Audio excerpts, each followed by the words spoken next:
Pet Behaviour Odysseys, Episode 8, Reflections. Hello and welcome back to our final episode in the current series of Pet Behaviour Odysseys. My name is Daniel Mills, and if you've been listening to the series, you should know by now I'm Professor of Veterinary Behavioural Medicine at the University of Lincoln. And I'm Millie Jones, a certificated clinical animal behaviourist. And likewise, you probably know I work with Daniel in the Animal Behaviour Clinic at the university for my sins. And this is Pet Behaviour Odysseys, where we've been taking a look at the journey or odyssey a client goes on when they realise things are not quite as they'd hoped with their pet and his or her behaviour. Each week, we discuss a different aspect of the journey with our wonderful guests, Becky and Craig, who have been on this journey with their lovely little Daxy Drax. We hope you've enjoyed listening to the episodes as much as we've enjoyed making them. Yes, our Odyssey is drawing to an end with this episode. We've come a long way with this series. I don't know about you, Millie, but I'm really pleased how it's all panned out. Yeah, I think it's been obviously so enjoyable speaking with our lovely guests, but also it's turned out to be a very unique series in terms of the experiences that we've been able to sort of share from a client perspective as much as anything. There's, as we've said before, a lot of podcasts out there exploring animal behaviour in lots of different ways, but not always sort of from this perspective, and exploring that relationship as well between the people working with you to support you as well as being a client in this situation. Yeah, I think sort of getting the client's perspective has been invaluable. So yes, without further ado, let's welcome back our lovely guests who have so kindly shared with us their experiences for the final time. Becky and Craig, welcome back. Hello, thank you for having us again. Yeah, thanks for having us back. yeah, well, no, thank you, as I said, for being so open and taking part in all 8 episodes. It's a big ask, but I think we've worked well as a team. Yeah. Yes. So we started this Odyssey by discussing the feelings you had when you realised things were not as you'd hoped. And together, over the course of the episodes, we've looked at the process of seeking help, your journey to Lincoln. We spent a lot of time discussing the human side of problem behaviour management and the need to adapt things according to client capabilities, opportunities and motivations. We've also discussed how we need to help clients through the whole process of change, making sure that they have the right skills in place for each stage and adapting according to the circumstances. We've hoped we've managed to convey to the listener that help is out there, but it's not a simple process, and doing it well takes a lot of skill and also requires owner commitment.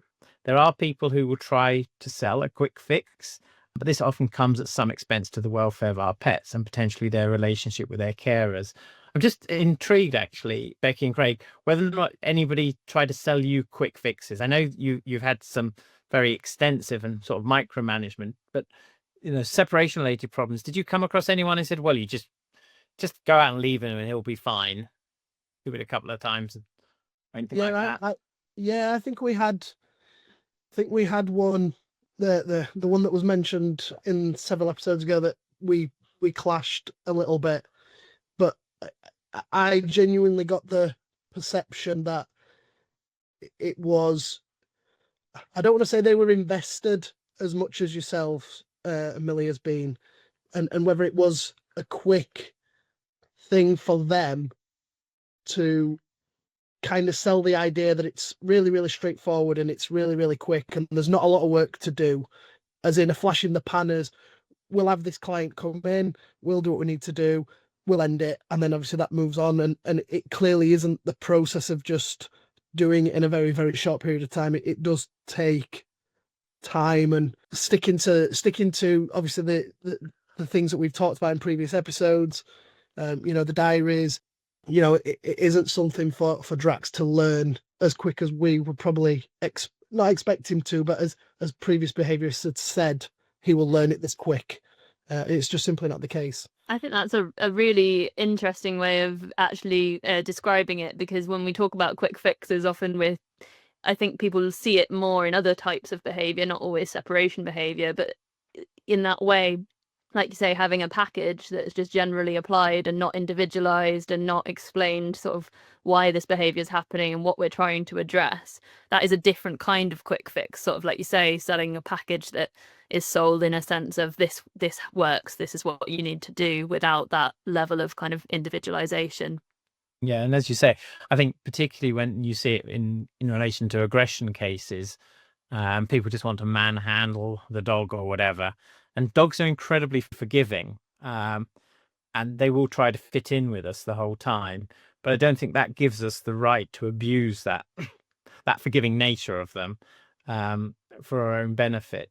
We have a responsibility as owners, and yes, I do use the term owner, and I know some people say, oh well, like to be referred to as guardians or carers or pet parents, but legally we do own our pets, and we have to give careful considerations to those pets, because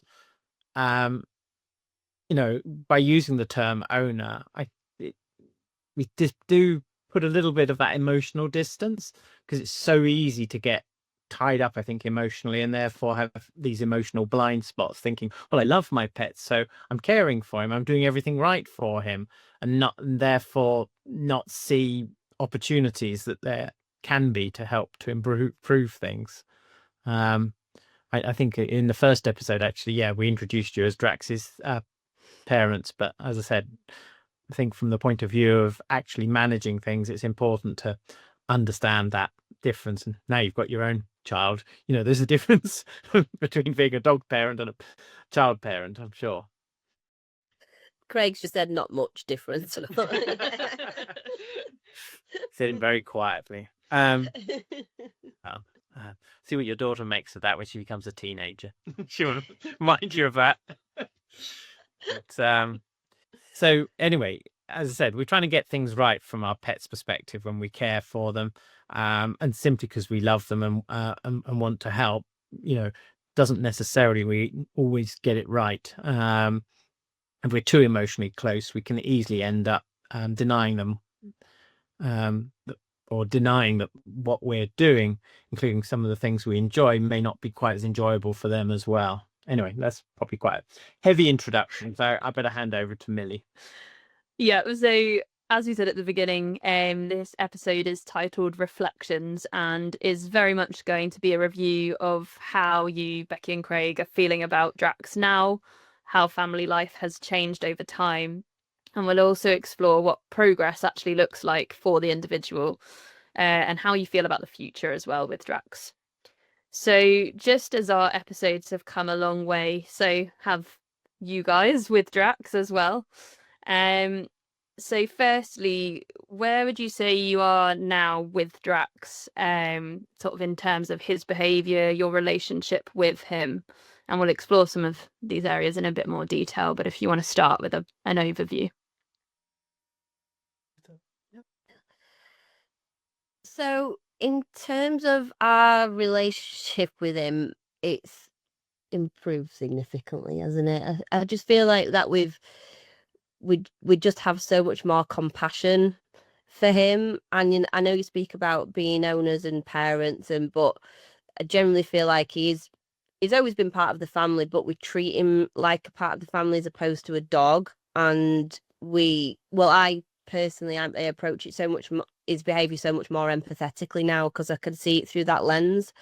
And when he's feeling distressed or he's behaving in a way that is challenging or embarrassing, or all those feelings that we feel when our dog's behaving that way, I see it through, what's he feeling to make him react like that, or what's going on for him. So you'd see it as a more humanistic approach when you go through this process and you get to the other side, and just so much more patient with him. And because of that, our relationship is so much less stressful, and my mental well-being significantly improved because I've just chilled out so much more with him.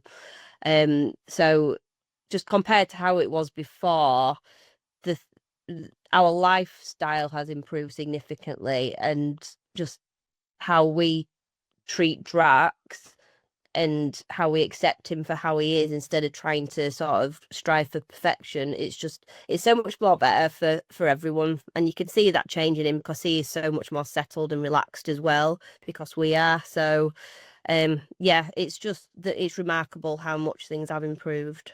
Yeah, I would say I would second that.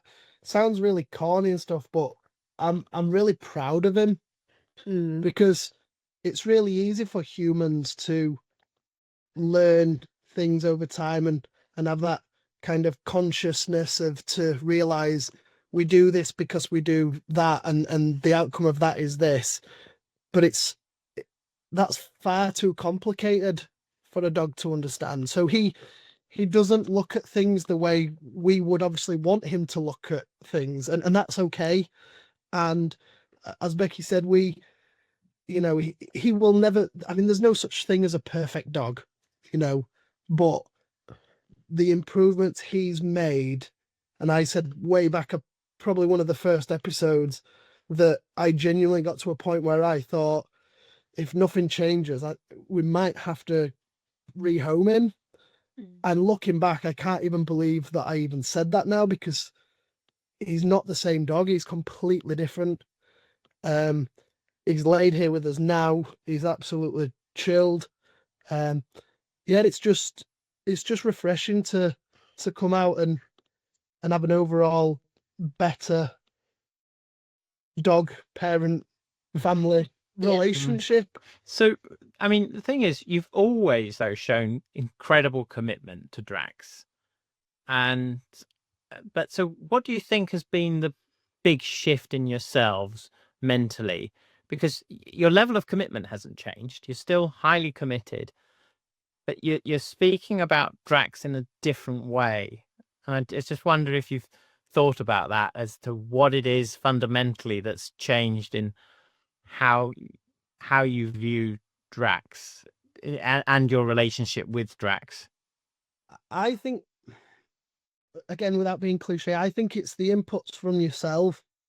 I weren't there, unfortunately. Becky was doing all the legwork, but the people that we've worked with in the past, I don't think they really understood Drax and what the problems were that we were having, and that it was just,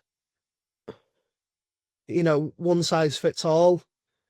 But the fact he came to you, the fact that you were able to do work with him, the fact that we used Furbo, I know obviously there's royalties probably for keep mentioning the brand, but it was I think just the work, and I think it's the positives that we've seen off doing the work with you that we didn't see from doing with anyone else. So do you think that just listening to you, I just wonder if the shift is we didn't see the problem, we saw the patient, an individual dog. Yeah. Maybe that's the difference, that rather than thinking of Drax as a dog with a problem, or Drax is a problem dog, even labeling him as that, we saw a member of the family who needed help, and we worked with you to do that. And it was tailored. It was tailored to him.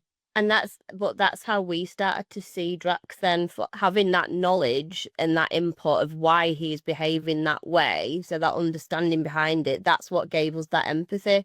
We've always been committed. I have always been committed to helping him because he's my responsibility, and I wasn't ever going to give up on him. But it was a whole new level of understanding when we were given that knowledge by specialists, by people that understand the behavior in dogs in the way that you do, and that's how you learn, isn't it? You can't learn something until someone gives you that knowledge and that understanding, so you just see it through a completely different light.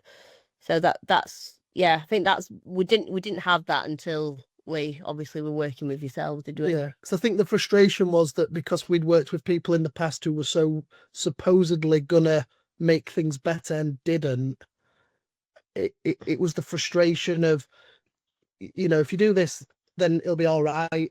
And it wasn't. No. It was more frustrating. And then it was resentment towards Drax as well. It was Drax's fault, right? Because if what we're being told is right and he's not doing it, he's doing it wrong, not us. Or he's always going to be a problem. Whereas obviously, like I said, Becky's mentioned the input of us changing our perspective on things, giving him probably the patience that he deserved, and not the frustration of why aren't you getting it right, why aren't you doing it, probably allowed him to feel more comfortable and actually understand, to be more relaxed and chilled. And I think he's learned off the back of us as well.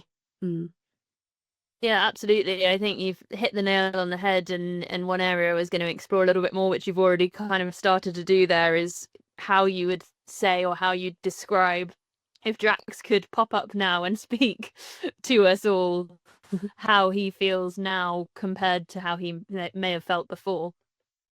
I think he feels understood. I genuinely think he feels more understood.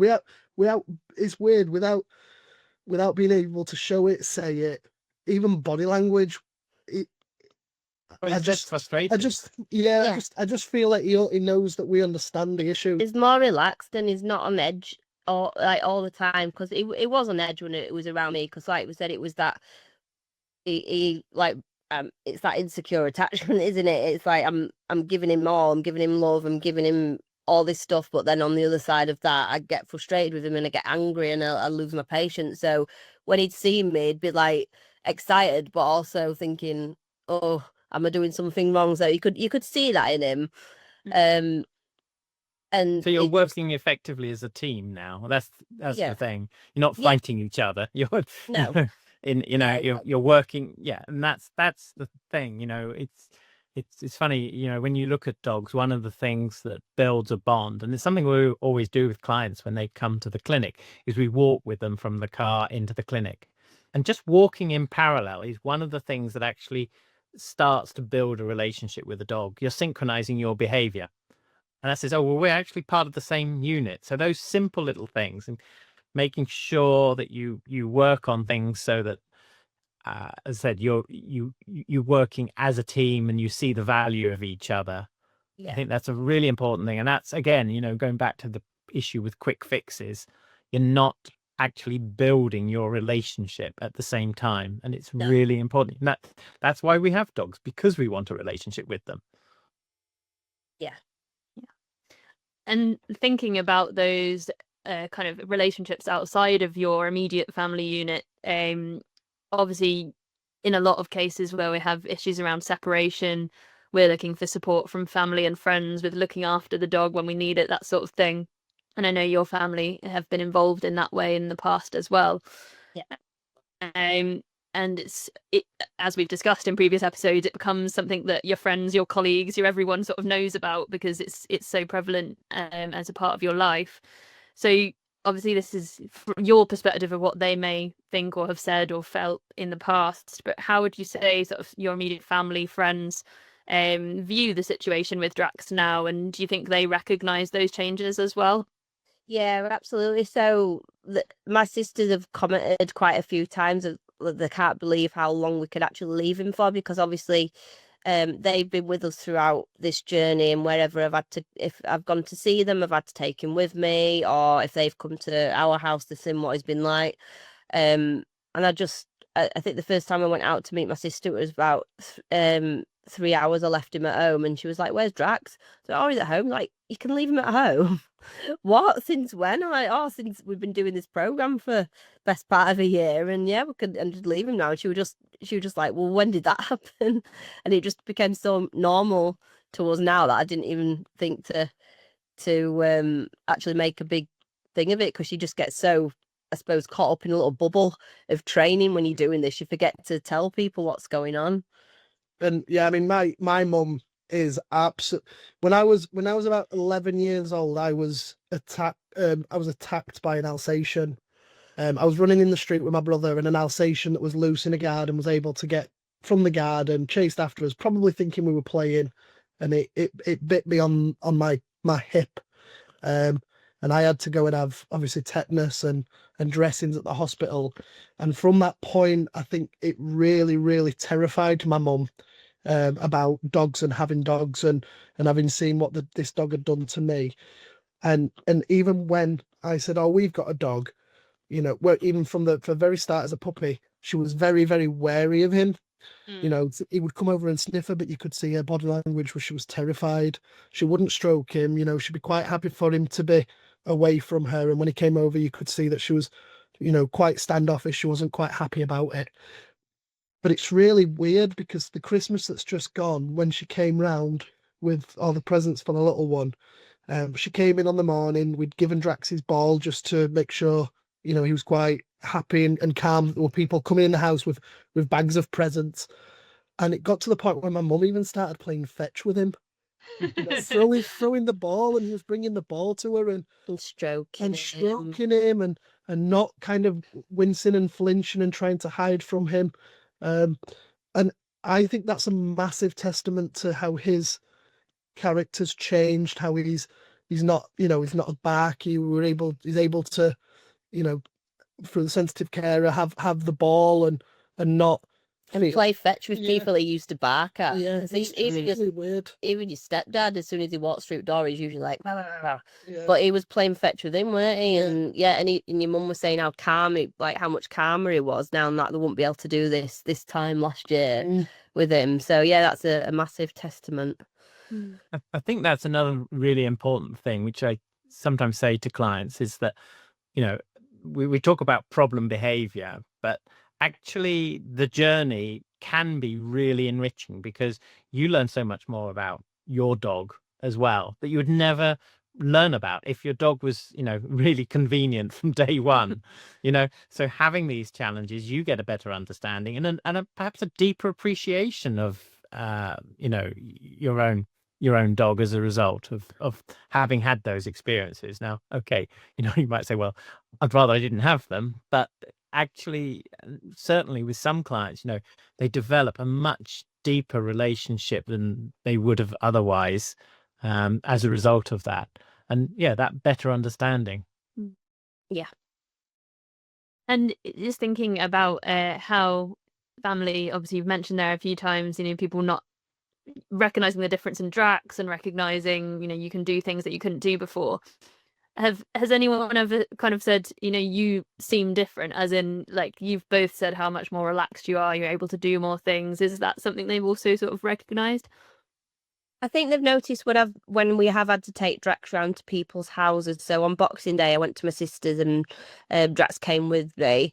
They did say how more relaxed he was, and then I was more relaxed as well, because I weren't sort of panicking about who's going to come in and who's going to bark at next. And I mean, it was a bit of a pain because we were up and down all night with you. But that was another issue. But in terms of how he was with people, it was absolutely fine. There were quite a few people there, and a lot of those people he'd had previous altercations with, but it was absolutely fine. So I was able to relax as well. So I think it was just it was, instead of being as stressful gathering as it usually is, because Drax is coming and everyone's on edge, it was actually quite nice. We were all able to relax. I think it's just the fact that we can go out and do things as well, where once upon a time we would have to split our time, where it'd be a couples thing, but one would stay home so the other one could go.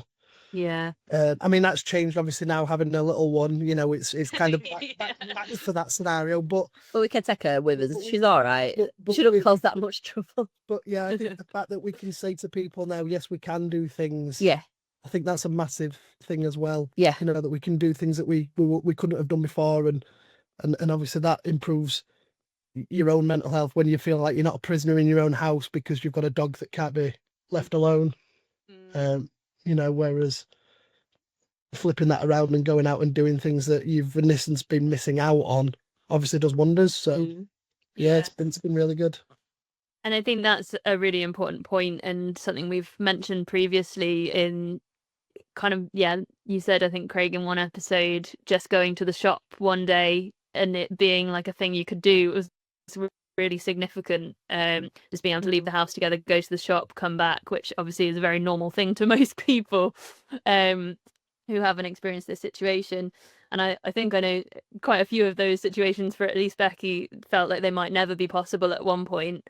Yeah. But are there sort of any more or significant things that you think, you know, these are things we can now do that just never felt possible before? Just like pretty much everything, isn't it? I think like the only thing we can't do, and that we've just come to terms with, is take Drax to sort of places he's not familiar with, like the pub, or He's like not a pub dog. He's not a pub dog, and we've accepted that. That's fine. We'll go to the pub without him now, which is fine. But even just going to the pub without him and having a peaceful meal, is just things like that. We want to, like you said, go to the shop for 20 minutes, or going shopping for the whole day for 5 hours, 6 hours. It's just I can't even imagine like being in this position this time 2 years ago. And I think it's good for the little one as well, because we're not single parents doing different activities on different days. Yeah, it's not a case of I do something on a Sunday while Becky stays at home, Becky does something on a Saturday while I stay at home. It's we can both take her to dance class and see her have a good time and enjoy herself. We can both take it to the park. You know, it's not a case of one person stays at home and then one person gets to have a bit of freedom. Yeah. But I think you make a really good point, and I just want to sort of emphasize it. And that is that, you said, well, we've accepted the fact he's not a pub dog. And, and I think it's very easy for owners to just get swept up in this idea that everything they want to do, their dog should want to do. And in not, again, respecting what it means to be that individual, So, my wife is not a city person. And that's fine. Why should I force her to be a city person? I can go to the city, the big cities if I want to. But I just think New York is probably hell on earth for her. But and we sometimes forget that about dogs, that actually it's okay. There's another solution. You go to the pub, dog stays at home, and that's perfectly fine. But yeah.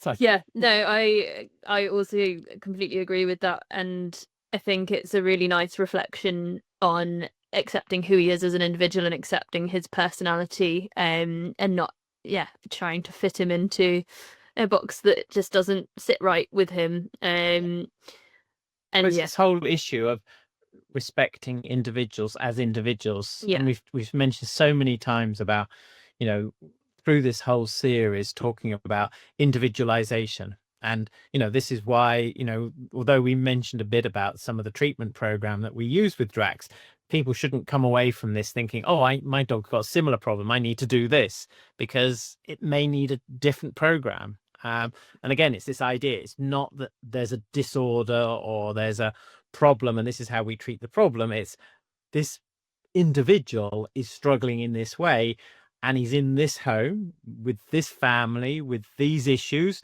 and we have to find a solution that navigates that and respects every member of the family, and that the dog members and the human members and the children in those situations. So I think it's worth mentioning, because I know that probably was a bit of a light bulb moment. I know we had that conversation at one point, definitely in the journey with Drax, of okay, you've had a nightmare at the pub, taking him there, let's completely and utterly focus on the separation so we can leave him at home, and we're not going to work on him being comfortable at the pub because actually we can leave him at home.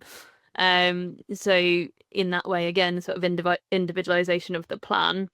But it's also something I'd say we see a lot in the clients that we see, where the perception of a dog having to be able to do all of these different things, or needing to go on 2 walks a day, or whatever it might be, creates this, I feel like a bad owner if I can't do these things, or I feel I'm not doing enough, or I'm not meeting my dog's needs if I can't take them and do all of these things with them. They don't want to go to the park and socialize with every dog they meet, therefore I'm a bad owner.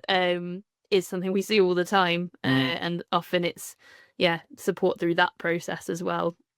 I think sorry, I was just going to mention just on that, Millie, that it's that guilt is something that we sort of contended with when we started leaving Drax at home quite a lot, because I was thinking, now I feel awful because I'm just leaving at home all the time, and what quality of life is this for him? He can't come on walks with us, he can't do this. But actually seeing him, he's so much calmer, and he sleeps now when we leave him at home, and he's just settled. And if we'd have took him out to some places where he gets stressed, it's just, that's no good for his quality of life either. So it's just trying to sort of again shift that focus on it just because he's a dog, he doesn't have to go on big long winter walks and go sit in the pub for under the table nicely for all night while you drink and eat food. It's not all dogs fit into that box. So yeah. I think there's another important point there. We're going back to the thing we were saying about with quick fixes, that you can suppress behavior, but that doesn't mean that you've created the right emotions. So, your dog might tolerate doing these things as a result of a quick fix. And superficially, it might look like everything's okay because it's not bothering you, but inside your dog is really stressed, and it's just not enjoying a quality of life. And again, that individual element is about trying to make sure, we're trying to do well by both the clients and their dogs as well, and trying to navigate that space.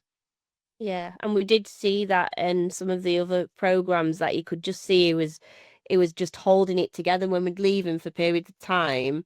I mean, before we went out, he was physically shaking, wasn't he? Because he knew when we were going out. Tail between his legs. It was physically shaking, and it was awful. And it was sat for a few moments calm on the surface, but it wasn't calm because you could see him shaking, and he was just holding it together. And then he obviously lost it. But so he was he knew what we wanted him to do, but he didn't truly feel calm or relaxed. It was just, yeah, it was just going with the motion. So it was never healthy for him, was it? Doing it like that. It was like I said, it was just sort of putting a plaster on it. And now he don't even follow us to the dog. Now he don't even follow us. He stays on sofa under blanket in his crate. It's not bothered. And you're busy worrying that he no longer loves you.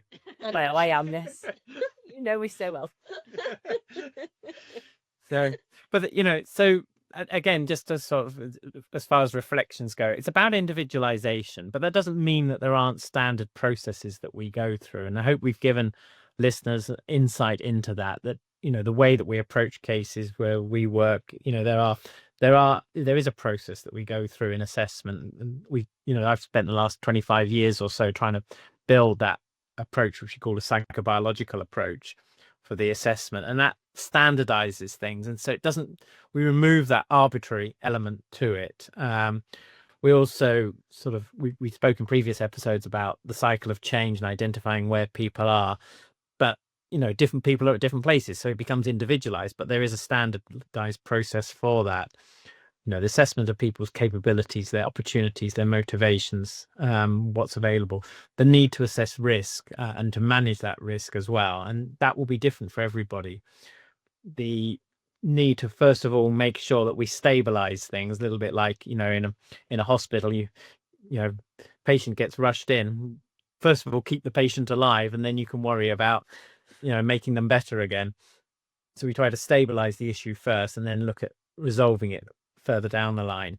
And as I said, that is a journey, and it can be an educational journey. It's not just about fixing the problem. As I said, it's about going on that journey and learning along that process, and making sure that both you and your dog have the best quality of life you can as you go through that whole process, given the circumstances. So there is a lot of professional judgment, but also there is a lot of structure. And this is something, I've focused a lot of my professional life on, is trying to teach people the structure of the process, because we know, and I've one of our residents, she's actually doing her PhD in this, and the way that people approach cases just seems to be completely hit and miss. So many people, even quite good people, we need to be that much more systematic about things. But I personally think that we do have this big responsibility to educate clients about reasonable expectations as well. And that doesn't mean, as meeting every need that they have because that's what they want. Sometimes we have to have that conversation and say, is that really a realistic expectation? And I just wonder in that regard whether there were any things that would be said to you and you thought, well, in the short term we really had wanted this, but we managed to persuade you that actually that wasn't in Drax's best interest, and so became more patient about that, that educational element.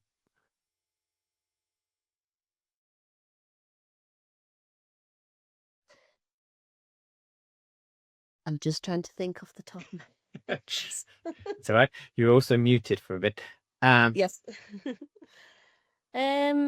Just repeat that last bit, Daniel. Sorry, obviously we'll edit this bit. We'll edit this bit out, but it's about that education. So you couldn't have everything you wanted as owners there and then, and learning that sort of patience and saying, okay, yeah, this is not, we didn't just give in to everything that you wanted, I guess. You're probably the best answering that for me, I suppose, because I'm sure I had demands from you that I wanted to do, and you changed my perspective of things. I think, just trying to think off the top of my head. So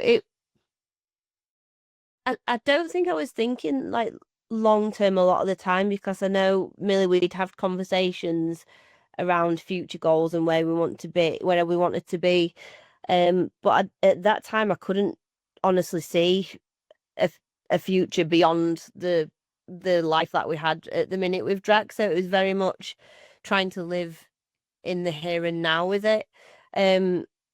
So I mean, you might have a different view on this, but I don't feel like that we ever had unrealistic goals and expectations of where we want this to be. It was very much looking at the presenting problem and then trying to work with that. I don't know if you have a I think maybe one way of looking at it, and this is something I think this takes time, not necessarily to come to terms with, but to realize what is going to be realistic, was because we've mentioned before, it wasn't just, separation related issues that Drax came to us with. It was this reactivity or kind of barking and running towards occasionally towards people, dogs on walks, taking him to new areas, the same sort of behaviors in the car if you'd leave him in the car. So there were a lot of different sort of contexts in which you were having problems in managing Drax's behavior.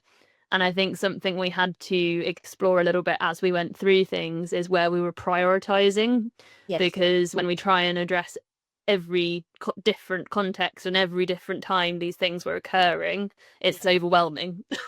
And actually, like I said, thinking about, do we need to take him to the pub, or actually should we focus our efforts more with the support that we have and the time that we have available on the separation, and worry less about the people for now and do it this way.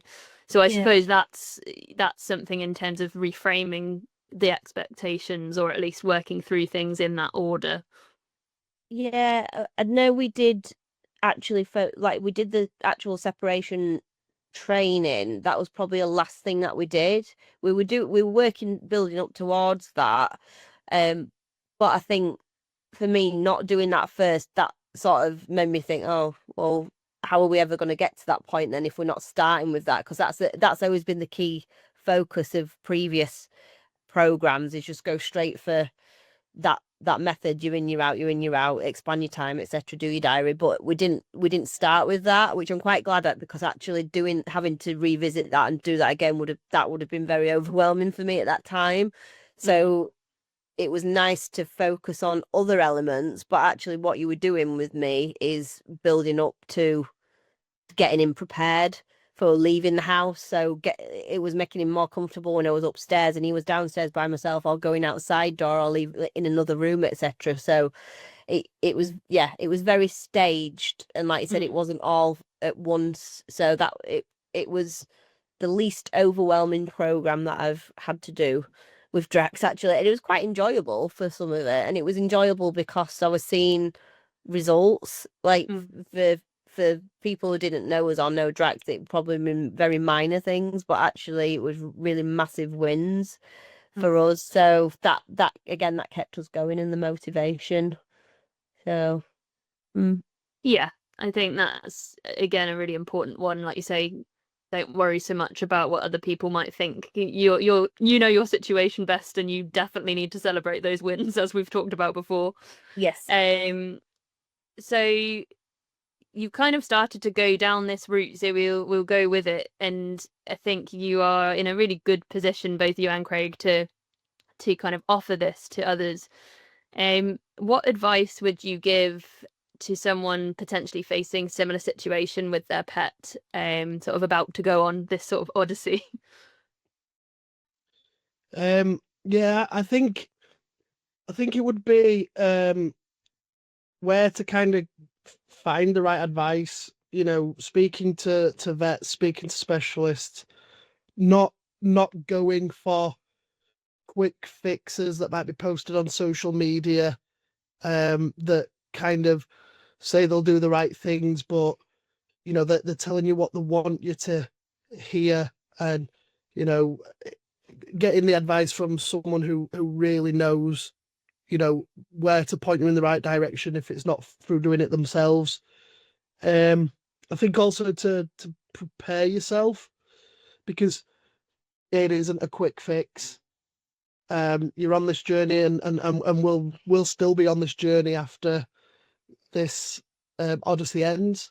We will be working with Drax, and we will be continually trying to extend the time periods, and put into practice the things. So just prepare yourself for a long-term process to follow. And then I suppose what to consider to support for yourself and not just for your pet.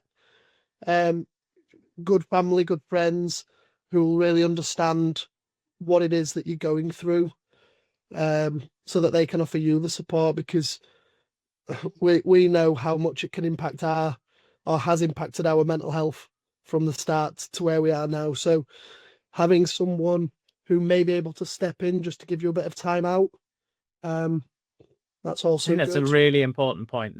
The importance of good social support networks. People who have reactive dogs. There's a big community of reactive dog people have got themselves together, and I think it's a difficult one. I think is for personally, I find it quite difficult as a clinician, because we have to respect client confidentiality, and one of the things with this whole series is to let people know that they're not alone.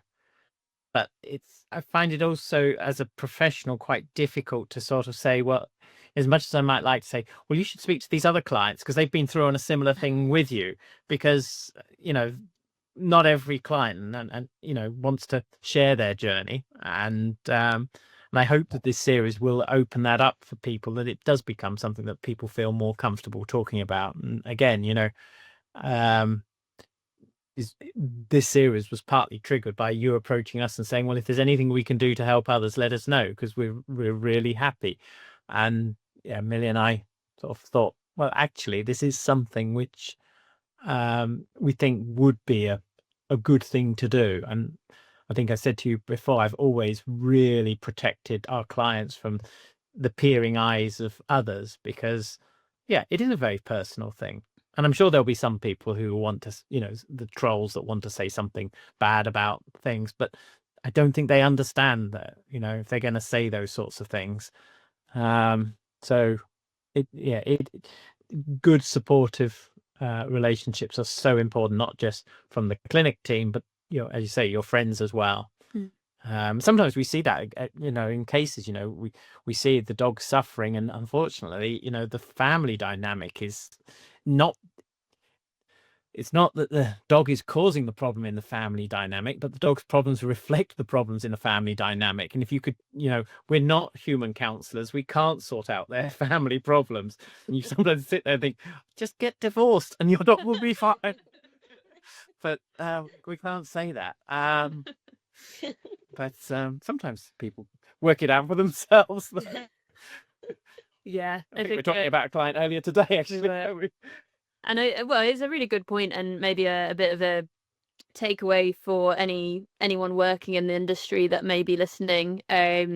One is that we've talked about the support system from a client's perspective, but absolutely having a support system working in this field is very important as well. As we've kind of explored, this isn't, while there's certainly a professional boundary, it can be hard work. It can be emotionally very taxing, and you're in this role usually because you're a very compassionate person who cares and wants to do the right thing wherever you may be on that journey. And yeah, it's important to have that community and seek it if you and I think it's one of the things, we're a team at Lincoln. Was there 6-7 of us working together as a team, and that's quite unusual. A lot of people are one-man bands or one-person bands, and that must be incredibly intense for them, because we can meet with a client and we can discuss it, and it is emotionally draining for the clinicians as well.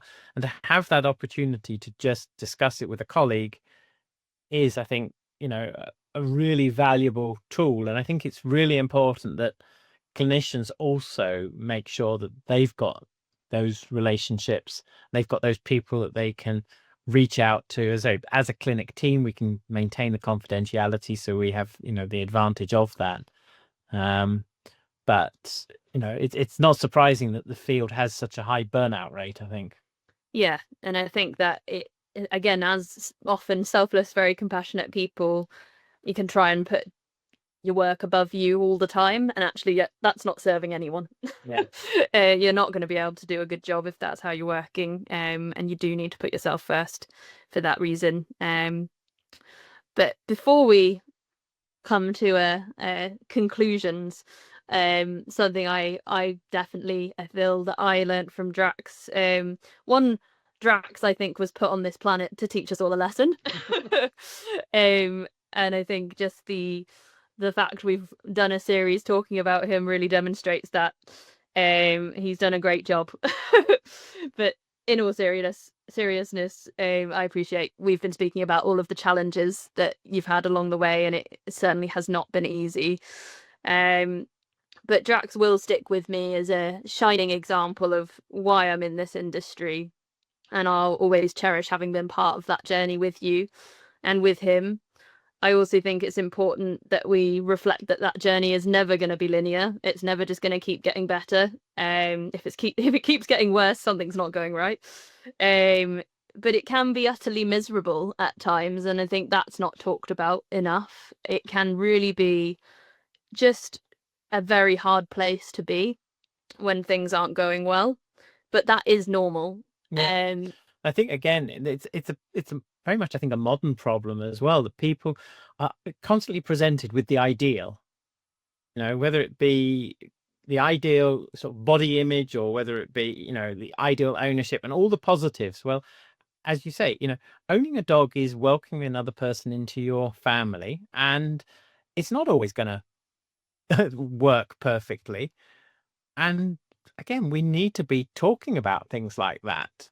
And actually, when you work through problems, that's when you become stronger, I think, in your relationships, whether it's with other people. Gosh, this is getting very deep.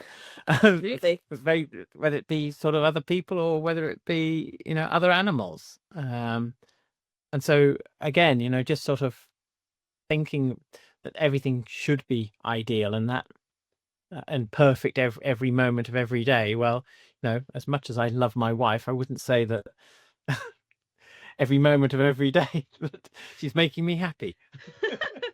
Long term, she is. Yeah, and I think the key thing there is you're not failing if that's what's happening, and that is normal. Well, you grow together. Yeah, and that, coming around is why it is so important to seek support from professionals that understand that, who have the qualifications to be working in the remit that they are working in. And if something about the support that you are receiving in this situation doesn't feel right, you do need to speak up. And that doesn't have to be complaining. It can be having a conversation with the person you're working with about what you're struggling with or what you're finding challenging, and figuring out whether they are the right person to continue working with, or maybe not, as for you as an individual. And be an advocate for you and your dog in that situation as well, because neither one of you can make progress without the other ultimately. I swear, yeah, having good dialogues, I say, both with friends and family, but also with the clinical support that you have. And I think we have a very special dialogue with the two of you as well. But we do try to establish that strong, open dialogue with all of our clients. Some people just aren't actually used to that, I think, and so that's that could be particularly challenging for them. They always they come with a suspicion, and it's a shame if they stay with that suspicion. Well, you're only doing this because you're trying to make money. Well, actually, I think the vast majority of people working in this field, as you say, they're compassionate people, and they care, and they want to have a good conversation and good dialogue with the people that they care for to help them. Yeah, absolutely. And I think, on that note, we've mentioned it before, but to owners in this situation, seeking support in the right places, as Becky and Craig have also said in their advice, is really important. It is an unregulated industry, and speaking to your vet as a first port of call is a great start. But also exploring, as Daniel's mentioned in a previous episode, CCAB, so Certification of Clinical Animal Behaviourists Register, if you are facing these sorts of issues. Yeah, I'm trying to put something sort of around the YouTube site where people can also access the podcasts as well, and in the notes, so that people can click on the link and hopefully find someone. So I guess we're getting towards the end, and sort of like to say a big thank you to both Becky and Craig, and also to Millie as well. But is there anything we've not asked you about, or anything we never got round to discussing, that you'd like to share with us at this point? Would you like me to do my take-home message at this point? That's fine. Yeah, I think a take-home message to end the season would be really good. Oh, mine and Craig's take-home message. I just want to say as well, Millie, you mentioned around Drax being put in this earth to teach us a lesson. That, again, that's around changing our perspective on things, because I have always thought Drax was put on this earth to annoy us. So that's just completely, again, it's how you get us to look at things through a different lens and challenge our way. I think that was lovely how you said that. Me and Craig just both looked at each other in awe and just looked at Drax and like, you know what? That is right. He's taught us loads. Anyway, I digress. So our take-home message really is, if just to say to people, if you are facing ongoing challenges or behavioural issues with your own dog, just please don't give up on them. As Daniel mentioned, and we keep mentioning, that we often have idealised versions of what life with a dog might look like when we're first welcoming into their life. So it might be that we dream of going on long walks and going to the pub and just them getting along with everyone and being nice and calm all the time, but it's not like that. Some dogs are, and a lot of my friends' dogs are like that, but all dogs are unique and they do have their own personalities and their own needs. So it might not fit that perfect picture that you imagined, but if you do adopt or buy a dog, it means making a lifelong commitment to them. So when we were struggling with Drax and his challenges, even the idea of giving him up, knowing he wouldn't understand why we were giving him up, being placed with strangers and facing his greatest fears like isolation in a crate or boarding kennels, it was absolutely heartbreaking. So I couldn't even think about doing that. And I always had in the back of my mind that it was my dog, it was my responsibility. And essentially the issues he was facing stemmed from his deep and sometimes insecure attachment to me, which inadvertently I know now that I have probably added to and created, and that's fine. I've come to terms with that, but that's a separate podcast about my insecure attachment issues that we don't have time to go into. But that bond that he has to me and to Craig as well, he doesn't think he does as much, but he does have a bond with you.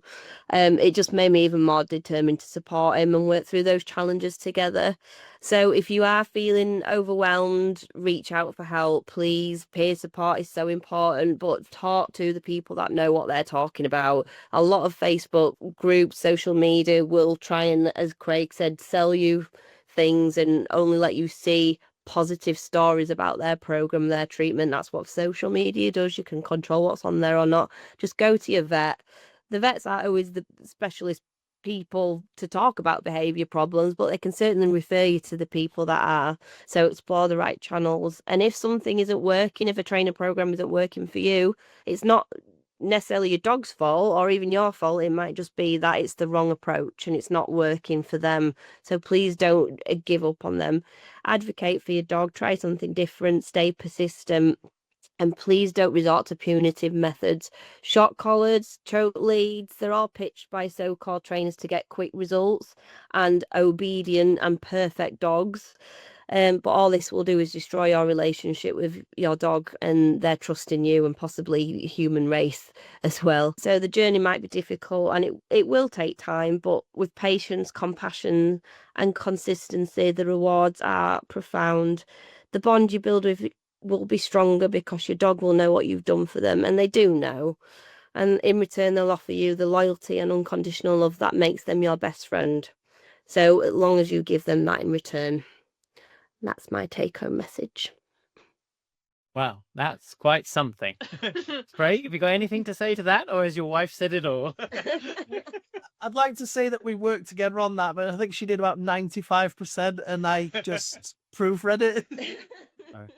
No, it's a lovely summary, and I think and that's well, I say every client is a learning experience for us as well, and we've learned a lot with you. And yeah, thank you for those really important words, because I couldn't have thought to express it in that way, but it says everything. I couldn't disagree with a word of that. So thank you very much. Thank you.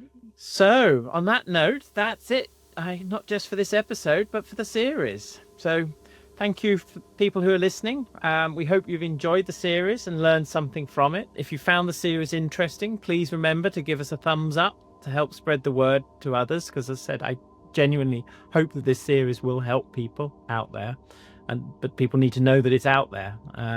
We're not a big commercial company that's going to be promoting this. It's going to be word of mouth. So please do help spread the word, and please feel free to give us feedback too. Thanks once again to Becky and Craig for your help and your honesty throughout of this, and cheerio from all of us here. So bye-bye. Bye. Bye. We hope you've enjoyed listening, and if you want to make sure you don't miss out on the next episode, don't forget to follow us on whatever platform you use for your podcasts. We'd also really appreciate you giving us a thumbs up rating and sharing details with others who you think might be interested. If you are listening on YouTube, you can also leave comments, and we'd love to see your thoughts and suggestions on the episode.